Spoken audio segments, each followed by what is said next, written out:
गुप्त सूत्रों से जानकारी मिली थी कि श्री राजेश वर्मा जो पांडुका निवासी है, उनके यहाँ डीएपी रखा हुआ है और वो किसानों को बेच रहे हैं, 19 रुपये की दर से बेच रहे हैं प्रति बोरी। तो इस पर हम लोग विभाग की टीम गई थी वहाँ, तो वहाँ ताला को तोड़ के हम खोलवा के हम लोग वो पूछताछ किए, तो फिर ये पता चला कि राजेश वर्मा के घर में तो रखा है, लेकिन वो कोई मनोज वर्मा है वो लाया है शहर के, पता चला है।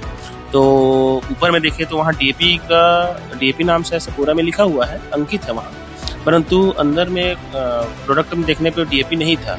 इन किसानों को भ्रमित करके नकली डीएपी के नाम से बेचा जा रहा था, परंतु मूल्य वही था और किसान को पता नहीं था, क्योंकि इसमें डीएपी लिखा हुआ है तो वो ले भी रहे थे। और रही बात, ये जो खाद है ये नागपुर से आया हुआ है और इनका किसी प्रकार का कोई दस्तावेज नहीं है, किस गाड़ी से आया कोई दस्तावेज नहीं है।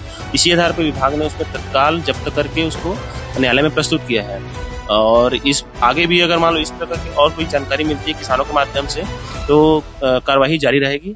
और किसानों से हम यही अपील करते हैं कि किसी प्रकार की कोई भी संदिग्ध गतिविधियां किसी भी ग्राम पंचायत में, जिले के अंदर में, किसी भी ग्राम में, किसी भी मोहल्ले में, कहीं भी किसी किसान के द्वारा भी और कोई पंजीकृत विक्रेता के द्वारा भी अगर किया जाता है तो तत्काल इसकी सूचना कृषि विभाग को देना सुनिश्चित करेंगे।